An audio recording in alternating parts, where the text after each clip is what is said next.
The story begins in April 2032 in the National Valkyria Academy, in a futuristic temple with winged symbols, waterfalls, and cherry blossoms. An elderly man announces the start of the distributing exam. A crowd of students with a variety of equipment happily rushed into action. First assignment: eliminate group of goblins wandering around. The exam will be shown live in real time to all citizens that support Academy. The students must put all they afford to earn place in advanced classes. In the forest, a few goblins with clubs looking around. Suddenly, a powerful strike from man hits one. Forceful slashes from the girl cut into the second goblin, and third one gets speared down by another girl. People all over the world are watching the broadcast and commenting on it. In this academy, strength is the deciding factor in everything. All of a sudden, students hearing someone screaming in the forest. A drone rushes to film the source of the sound. Student, in bizarre yellow suit, dashing to the goblin. With anger, he's screaming at the top of his lungs. In a predictable move, the goblin makes a sweeping strike. That strike hits man right in his head. The audience began to mock him. He reaches to the stick nearby, but out of nowhere, symbol on his hand begins to glow. A powerful electric shock runs through his body. The symbol highlighted that beginner's suit forbid him using weapon. Goblin growls at him, menacingly wielding a club.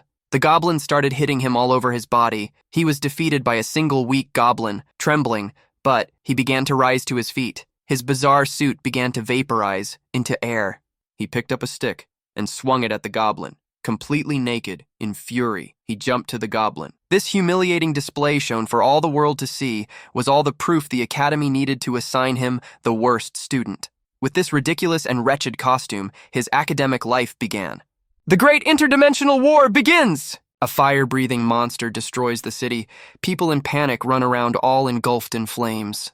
It began when monsters from other worlds invaded without warning. For a few years, the world was in a flash of utter devastation. Almost all human weapons were useless against them, and we were left with nothing. The desperate waited for the inevitable. The boy stared glassily into the void. Suddenly, a huge monster flew up, and something glowed between its fangs, and flames spurted from its mouth. Well, even in the most desperate of times, a grain of hope remains.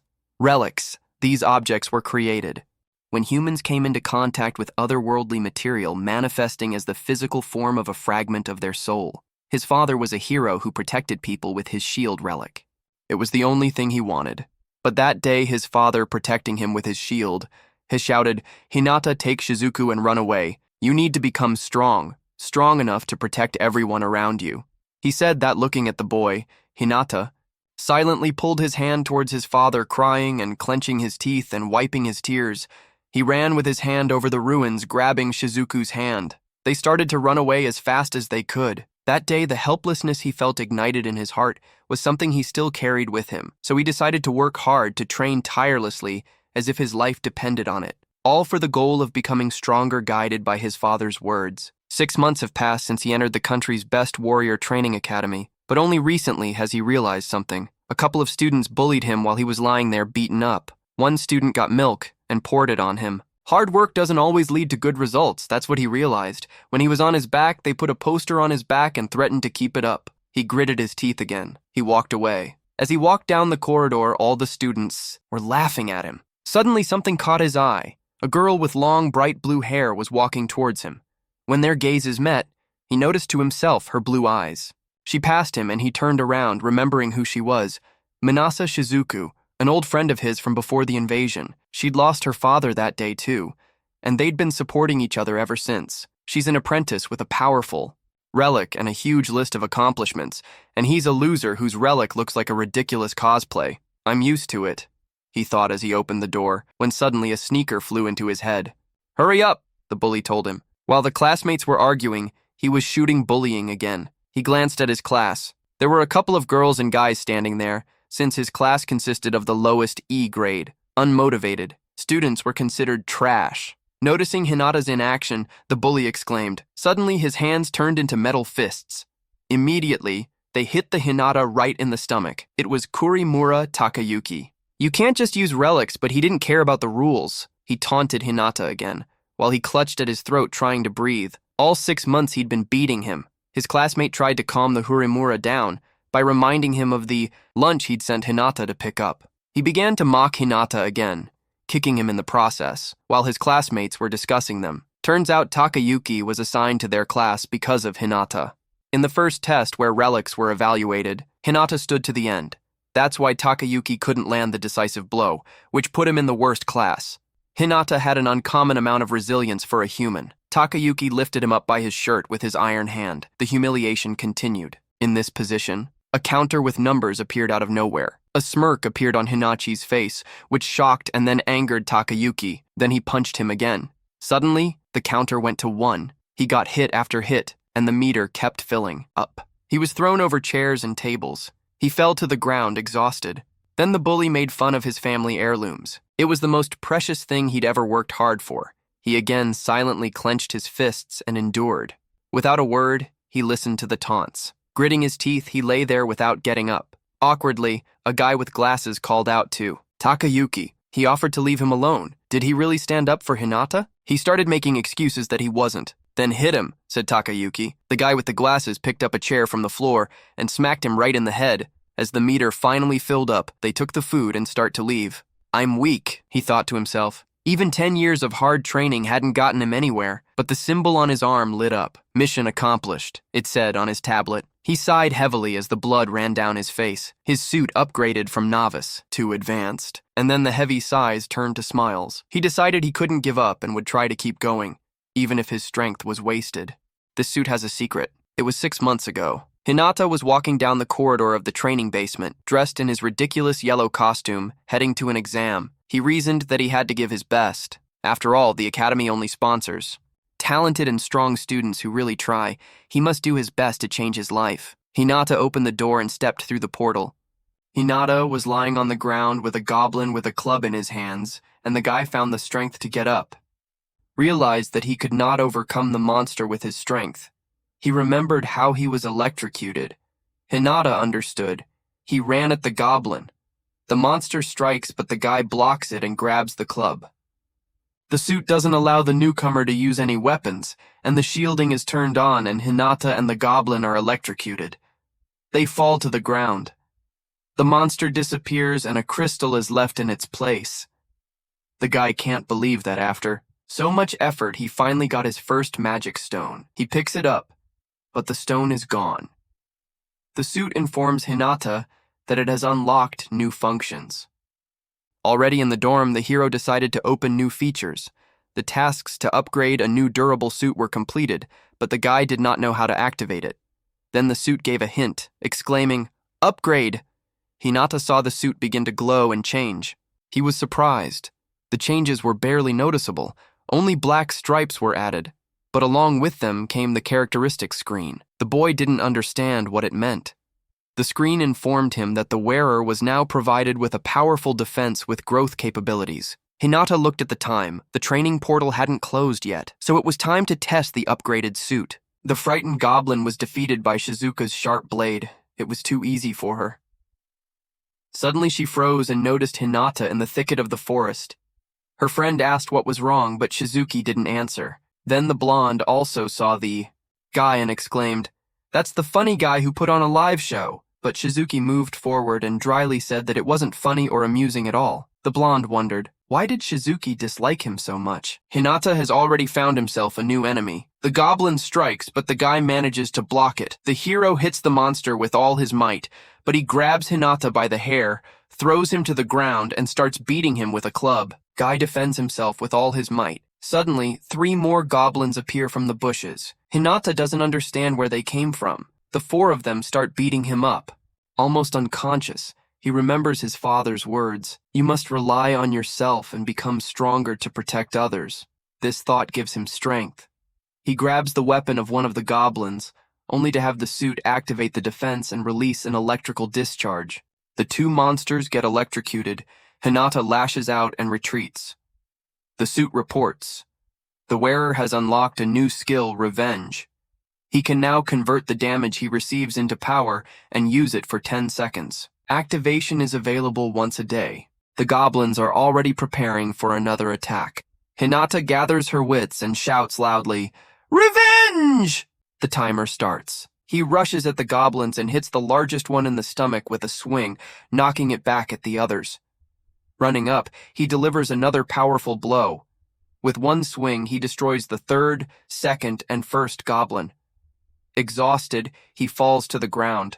The suit reports that the skill Revenge has been used. Hinata realizes that this technique should only be used in critical situations. He still doesn't fully realize the characteristics of his relic. The boy notices another magical stone.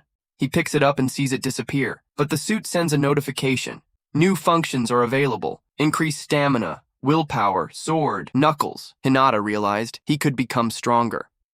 A week later, a blue-skinned, bulky figure sniffs the air in a dark forest. Suddenly, a shadowy figure appears, dashing through the trees. A monstrous, blue-skinned ogre roared ferociously. A determined young man, radiating blue energy, lunged forward with a fierce battle cry. The ogre crashed to the ground, defeated, as the man watched, breathing heavily. Exhausted, the hero triumphantly declared victory over a hobgoblin. He barely managed it, applying some sort of glowing crystal to a wound. Suddenly, a game-like notification appeared. The achievement for defeating a hobgoblin unlocked, granting him an upgrade. The hero, slightly battered, looks up with determination. He clenches his fists, thrilled to finally wield weapons. A game-like reward screen pops up, listing his newly acquired skills and stat boosts. He reflects, realizing the tough fight was worth the incredible payoff. He has new abilities and plans on using them. An upgrade list unlocked, causing major changes to the hero's relic. He examines a holographic display showing his boosted stats, noting his durability's significant increase. A new upgrade list appears, detailing the challenging requirements for strengthening his suit even further. This list involves defeating goblins and hobgoblins and wearing a specific suit for an hour. The hero understands these are the conditions he must meet to enhance his gear. Upgrading his superhero suit seems tricky. He's checking out a new skill, impact resistance. He's a bit disappointed. It's defensive, not offensive. His only attack skill, Revenge, is tough to trigger. He realizes he needs to upgrade, more to get better attack options. Now he's looking at different suit upgrades, pondering his next move. He wondered what the trigger was, admitting he didn't know how it worked. Lying back, he pondered the meaning of trigger. Then he remembered something crucial about his Revenge skill. He got it before the upgrade list was even available. Someone wondered if it was a matter of mindset. A close-up revealed intense, almost glowing eyes. The question shifted. Or perhaps, emotion. Under a bright, clear sky, a large modern building stands tall. Inside, a lone figure walks down a sterile white hallway. The girl in the hospital bed excitedly greeted someone. A guy asked if he could sit, and she assured him she felt great. She declared her intention to get stronger before leaving the hospital, pumping her fist. He acknowledged her determination with a thoughtful look. At a hospital bedside, a man gently asked if his mom looked better, and another person quietly agreed. A somber flashback reveals his mother, lying still, a mysterious crystal embedded in her chest. He reveals she's been in this unchanging state for a decade since a tragic incident. A deadly, incurable crystal disease stemming from monster venom is introduced. His younger sister, also poisoned, is thankfully recovering due to their mother's sacrifice. She might even be discharged next year. The girl looked puzzled, a question mark hanging over her head. A serious discussion was happening nearby. Suddenly, a woman in a hospital gown excitedly greeted a man, calling him Mr. Ginji. The silver-haired man greeted Hikari in the hospital, noting her healthy appearance. He offered her a gift basket for her recovery, which she gratefully accepted. He then turned to Hinata, remarking it's been a while, his tone shifting to something more serious. Placing a hand on Hinata's shoulder, he declared the timing perfect and suggested a private conversation. Scene shifts to a break room, where two figures are visible, one at a vending machine as chairs sit around a table. The white-haired man is now grabbing a drink from the machine, prompting the dark-haired man for an answer to his earlier question. We're introduced to Kagura Ginji, a guild master of the monster-hunting Phoenix Guild. He's having a drink while talking to a younger, more serious-looking guy. Genji reminds him of his sick mother and frail little sister. With a sly grin, Genji points out the dude's gonna need some serious cash. The character reveals that the Phoenix Guild was also his father's. The older man urges the younger, saying there's no need to hesitate, and reminds him of his sick mother needing a cure. The younger man grits his teeth, thinking the older man's request is terrible and that he always acts nice. The scene ends with a dark panel hinting at crystals formed in patients with crystal disease. A strange, glowing crystal appears, radiating power, and it's revealed to have properties similar to mana crystals. Mana crystals are introduced as humanity's new energy source. A chilling question is posed: what if humans could generate them infinitely? Suddenly, a darker truth emerges. People with a rare crystal disease are being secretly traded for large sums of money to fuel this research. The white-haired man realizes the other guy's offer to cure his mother is a thinly veiled request to use her as a lab rat. He flatly refuses. The other man, smirking, pushes back, suggesting the white-haired man's inheritance is dwindling. Someone questions how much longer a dark-haired man can keep up with hospital bills. A condescending older man with white hair mentions Hinata and mocks the young man's low-ranked relic, claiming he'll never support his family. The younger man clenches his fists, admitting it's true but seemingly defiant. He flatly refused. The dark-haired man declared he would protect his family. This was his father's dying wish. A flashback shows a fiery scene and someone armored. The silver-haired man reiterated his request, urging the other guy not to tell his sister about something secret. The other guy agreed, concerned about Hikari's potential reaction. The silver-haired dude tossed a can into a recycling bin and gave his contact info just in case. He left the other man standing alone, lost in thought. The silver-haired man clicked his tongue, seemingly annoyed. Determined, the departing man thought about protecting his family. He entered a room, the door clicking softly behind him. A woman asked him about a conversation he'd just had, but he brushed her off, calling it a secret. He knew he had to join a powerful guild and earn enough to protect his family. He stood by a hospital bed, looking down at someone encased in crystal. He clenched his jaw, realizing he had to become much stronger than he was now. A bustling city street scene unfolds with people and cars moving about. A guy checks his phone, realizing a school portal is still active. A determined guy in a school uniform declares there's no time for breaks. Someone yells, "Let go of me!" Two students in the same uniform spot a group with a familiar-looking girl, intrigued. One remarks on the uniforms, and the group offers her money to follow them. The guy, now by himself, wonders if the girl is Yakumo Akane. In a classroom labeled E, a pink-haired girl insists she doesn't need money, pulling away from someone offering it. The person walks away, muttering that it doesn't matter to them, anyway. A disembodied voice hints it's too late to pretend, as seniors are waiting. Confused, the pink-haired girl asks what's going on, now with a group of other students. The dude confronts the pink-haired girl, accusing her of something she pretends to be clueless about. He presses her, implying it's not her first time, but she insists it's a misunderstanding.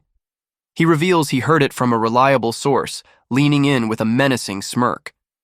The girl looks increasingly uncomfortable as he threatens to spread the rumor around school, leaving her speechless and annoyed. Guys are trying to convince a pink-haired girl to hang out with them, promising money and saying their boss likes her type. They compliment her figure. She looks unimpressed and thinks they're trash. Then, she fumes quietly, clearly annoyed. The pink-haired girl throws a punch. The beanie-wearing guy recoils, surprised and possibly spat on. The girl flips him the bird with a furious expression. Two girls in school uniforms find someone intense, whispering to each other.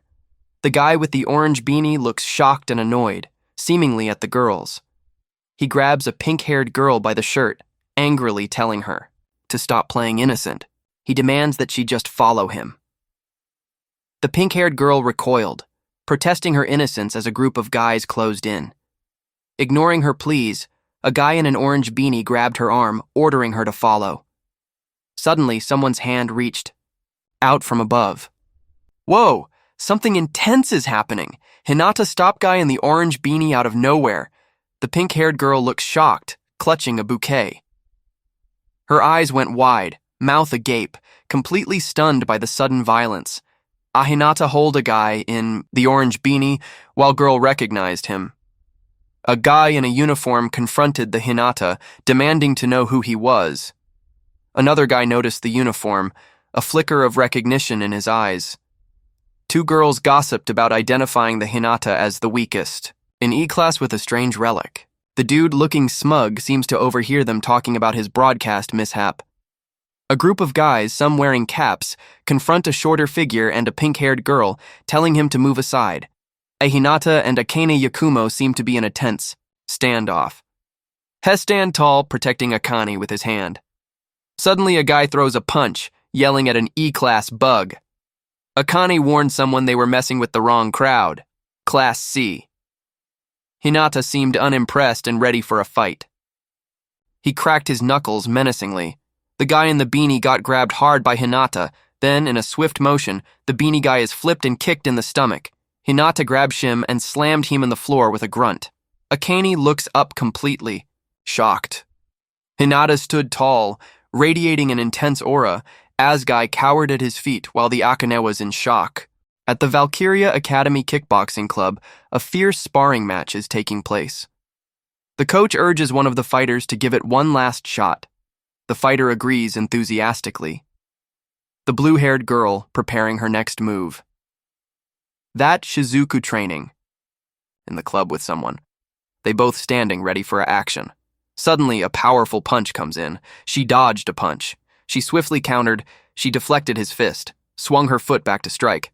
A kick stops nearby a guy's face, stunning him. He realizes he's been defeated by the hair in the ring.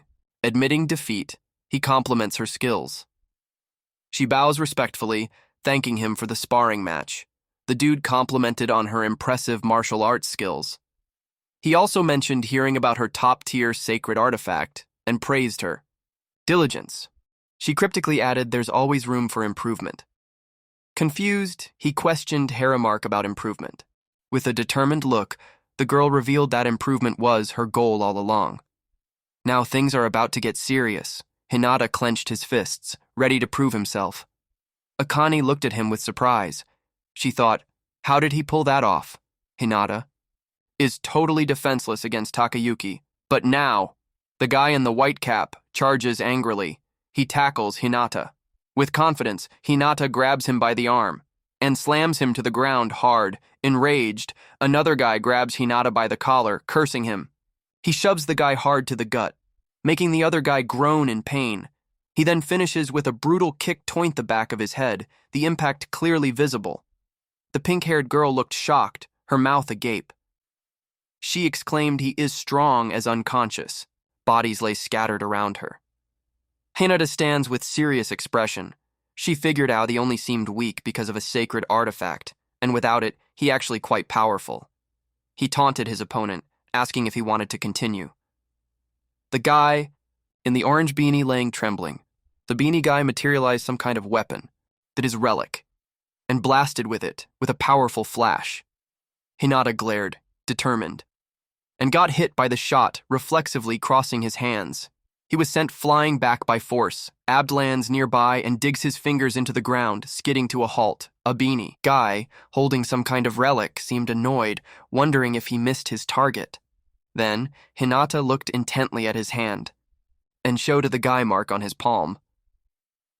Suddenly, a voice called out, asking if something was wrong as people walked by on a city street. The beanie dude looked shocked, clutching his relic as someone suggested calling the cops. Two girls urged to run before the police arrived. Gritting his teeth, the orange-hatted guy swore revenge as he and his friends ran away. Akane worriedly checked on the Hinata, noticing he'd taken a hit. He brushed it off, surprisingly unscathed. Puzzled, he wondered if he'd been hit somewhere non-vital. Started to leave. Sheesked why he doesn't ask why she got caught with them. He answered, disinterestedly. He brushed off a question, and she seemed a little put off. He then told her, everyone has secrets. She pressed him, wanting to know why he'd helped her. He looked surprised and flatly. He noticed her bouquet. He asked if she was visiting someone in the hospital, urging her to go quickly. She looked thoughtful, clutching the flowers. She confessed she used to think he was pathetic for not fighting back.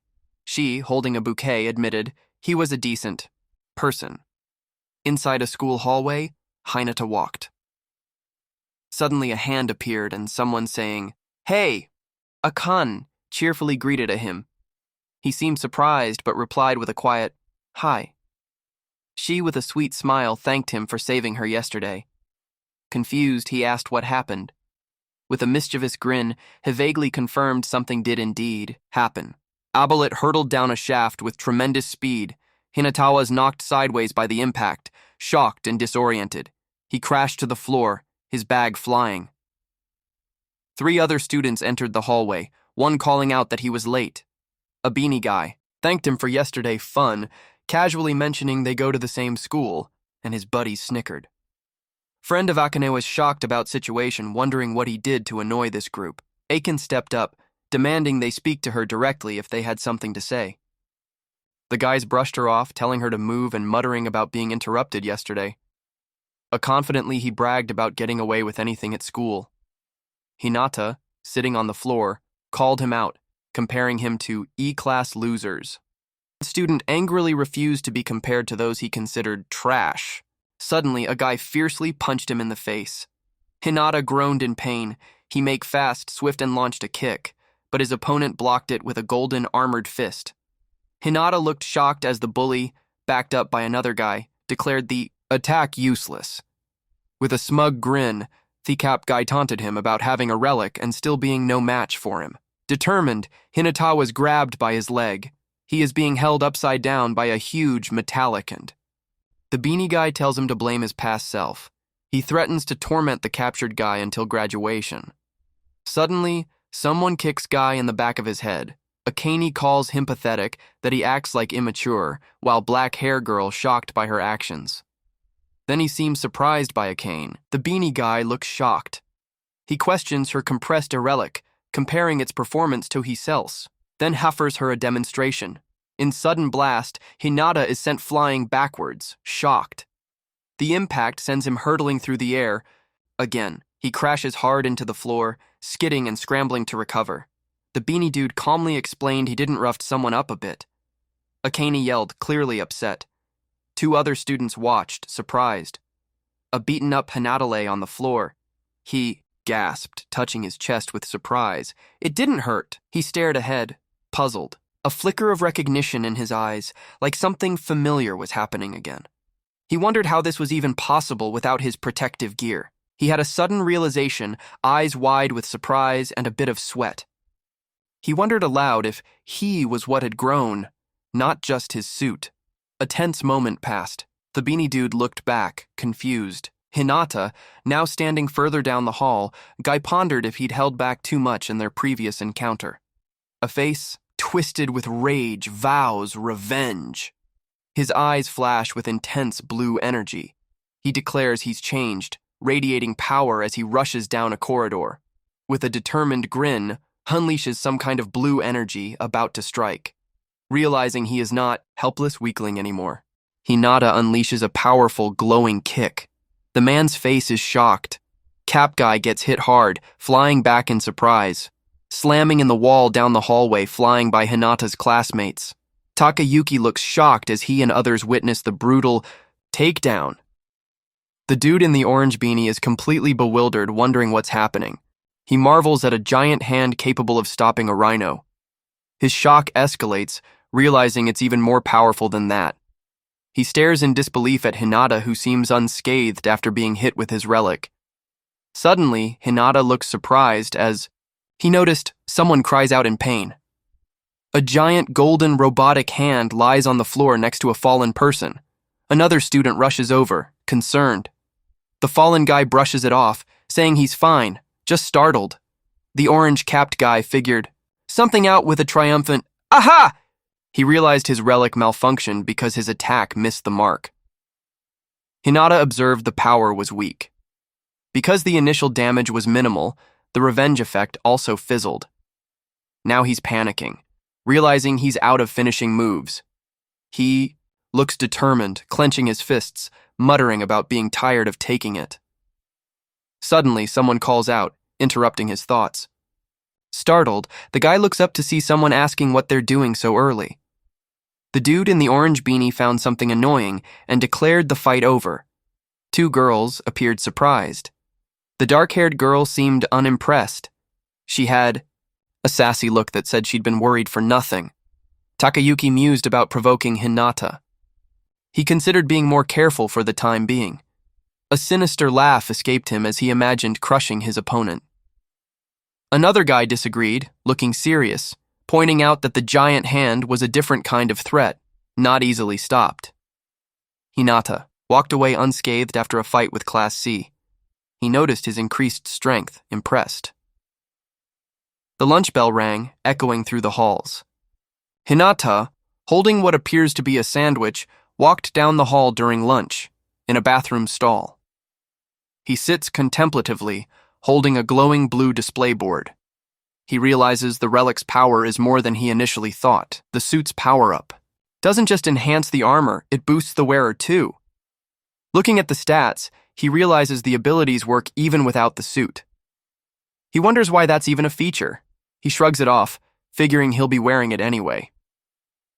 He mused that his new ability would be useful in a pinch. He worried about his lack of offensive power, though, pressing a button on the wall. He realized he's missing some finishing moves, picturing different fighters. Then he pondered how to reach the next level. Suddenly he heard someone telling he could have just said he needed the bathroom. Takayuki put his arm around the Hinata's shoulders, about to compliment him on his morning's work. Suddenly, a metallic, glowing gauntlet materializes. "Pretty cool, huh?" he asked, showing off the impressive relic. Wham! A powerful blow lands, leaving the Hinata stunned. Takayuki complains that his concentration was broken. He smirks and orders the him to bring him food, right now. Hinata sighs, emotionless. The bespectacled guy realized Takayuki's direct hit didn't affect Hinata as much as it should have, suspecting he's hiding something important. Hinata then thought about his revenge ability and realized it was already wasted for today. Takayuki noticed the intense stare and questioned it. Hinata clenching his fist, he realized that passive force was still possible to strike his opponent. Akane appeared, declared her presence urgently. Guys turned around, curious about the commotion. She stated to them, wanting to speak specifically with Hinata. Takayuki looks shocked, realizing something. He grins slyly at the girl, accusing her of protecting him. She's confused and indignant. He doubles down, implying she's now protecting him again. Frustrated, she insists she just needs to talk to the guy. She taunted Takayuki, questioning their pathetic attempt to hit her regardless of her gender. But he just gritted teeth, clearly irritated. Turning around and saying, "Let's go," another guy, surprised, quickly agreed. She checked on the Hinata, who seemed shaken. She coldly told him she wasn't taking his side, and he was on his own against Takayuki. Confused, he asked why she wanted to meet then. With a serious expression, the girl revealed she knew she was the reason Class C targeted him. She solemnly admitted she wanted to apologize. He confidently tells her he handled things solo. She smirks knowingly, clearly amused. The scene shifts to a bright, sunny sky. She told him about her dad, a hero who fought interdimensional monsters. Her expression turned serious as she revealed a tragic twist. He was defeated and is now bedridden. In a hospital room where her father lay unconscious, hooked up to machines, a somber reminder of his sacrifice. He's been like this since she was a child. The family situation took a turn for the worse. Her mom started seeing different men to make ends meet. This changed her. A new man appeared at their home every day. She even joined a creepy cult. And get this, she started asking her own child for money. She leaned against the railing, lost in thought. She appreciated her upbringing, but felt something was off, so she came to this school for a fresh start.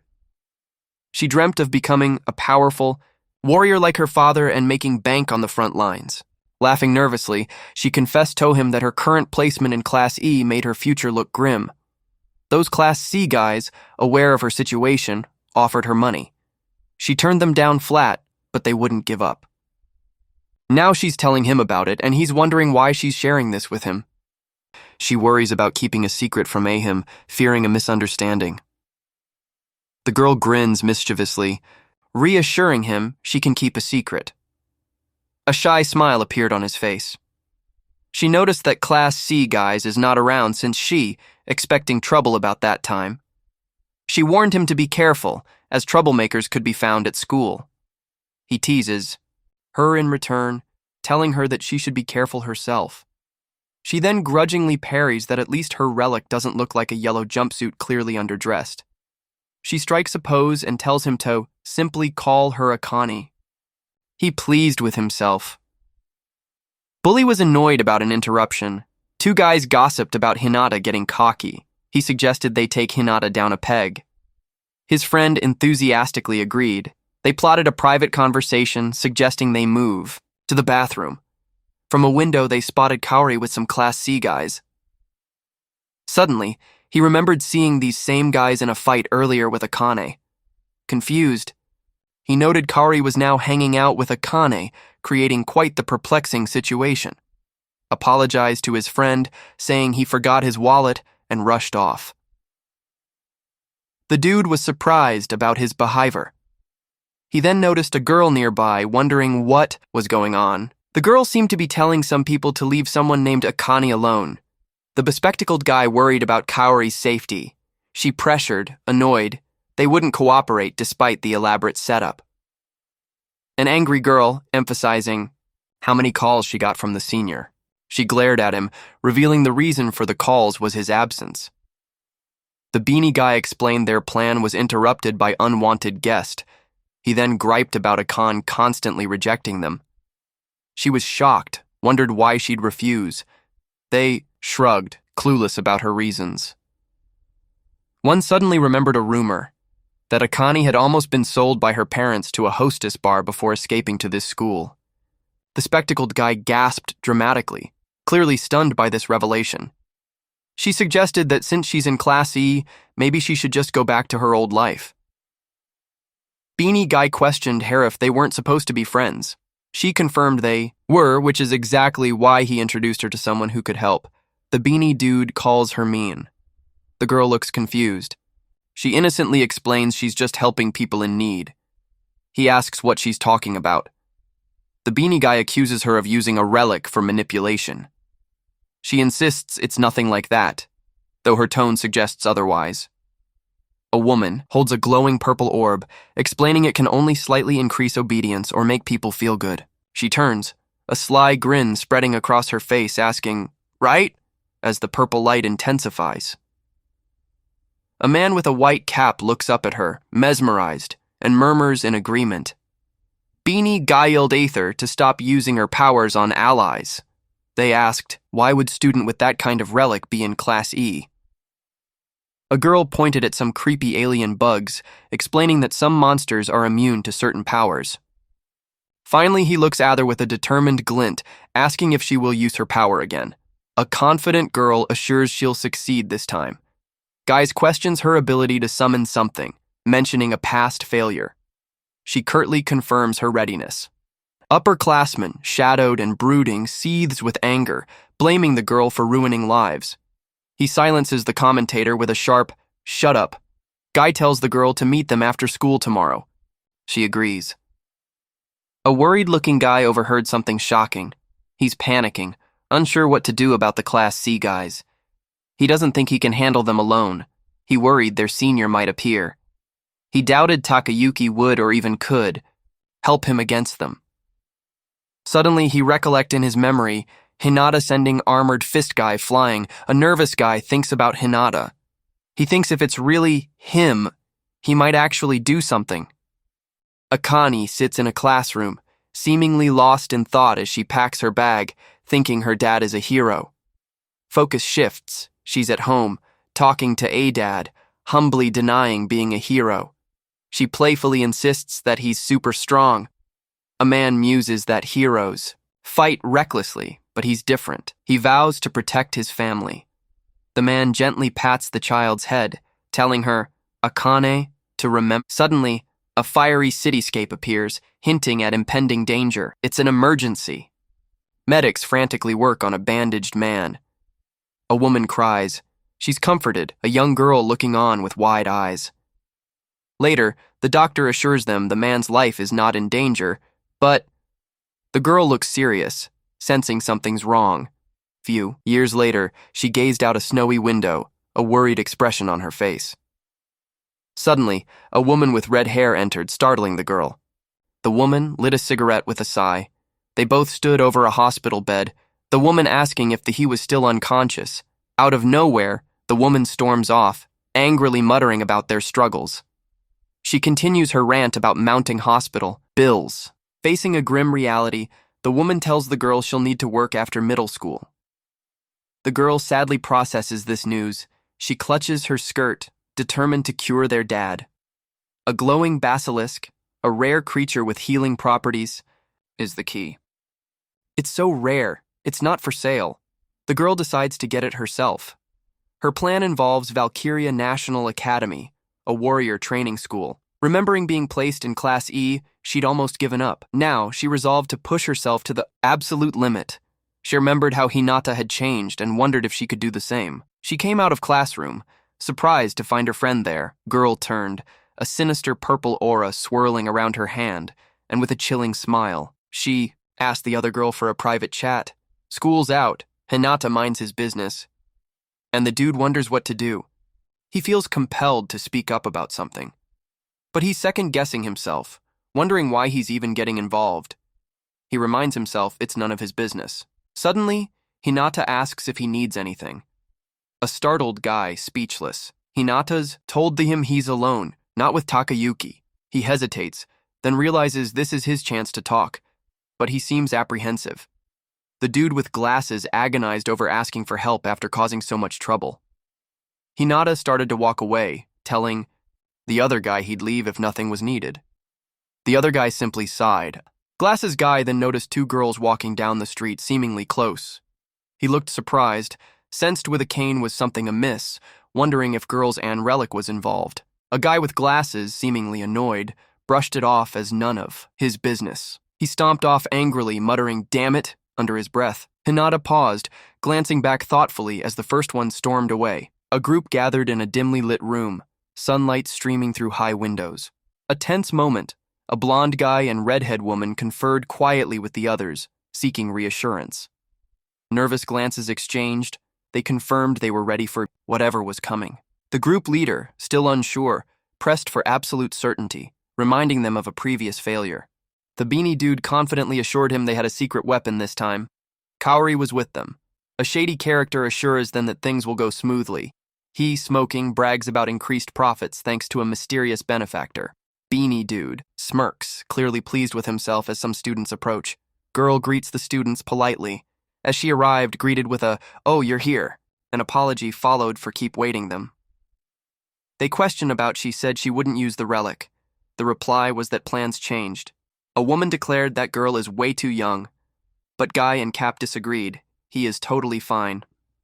Finally, she made a suggestive remark, "Will blonde guy thinking of making her his new girl?" A guy expressed concern about she's being too young, despite her cuteness. He leaned in close to a girl, grabbing her chin. With a sinister grin, said he'd have some fun and then pass the girl off to some other guys. He observed that she was sure to be popular. Kaori grinned and reminding her that she'd said she needed the money. Akane quietly admitted she needed money for her dad. A dude found their creepy despite seeing it often. He teased Kaori for being shy. The dude changed the subject abruptly. He warned Kaori that she was being followed. The girl was shocked by the news. The bespectacled guy panicked, realizing he'd been heard. He wondered why he even were after them, terrified of their strength. He considered making a run for it. Suddenly, a sinister smile appeared on a girl's face. It was just Hagana. Kaori holds a glowing orb, Guy asking if he recognizes the person inside. She assures him the trapped classmate is weak and there's no need to worry. She reminds Hagane that he wanted to join their group, but he frantically denies it. With a sinister smile, she holds up orb, now trapping Hagane himself, saying he did. Say he wanted in. The bespectacled guy looks shadowy agrees with her. A devious woman holding a glowing orb as blonde leader suggests then making him an accomplice. Hein instructs Hagane to help Akane undress. Hagane accepts the task. Looking a little bewildered, Guy announces they're starting to record. Hagane, unable to move on its own, he is not controls his body and questions his unfortunate fate. With a conflicted sense of justice, he's always ending up on the villain's side as he gets knocked back. He grabbed Akane thinking, it's easier not to fight back. He rationalize, he can always claim he had no choice. He thinks about Hinata. He thinks that only him is different. Suddenly, Hinata leaps into action, aimed to the Hagane's head, striking him with surprising force. He gets a shocking surprise which brings him toe sense. He's knocked off his feet, crashes to the ground. A group of people look on in stunned confusion, wondering what just happened. Kaori, holding a glowing purple orb, surprised that he was there. Akane looks emotionless, caught off guard. Zooming in on the pink-haired girl's eye, we see a reflection of Hinata. She watched him, bathed in a warm light. She seems surprised, whispering, "Hinata?" As he clenches his fist, a fiery backdrop hinting at intense emotions. To be continued.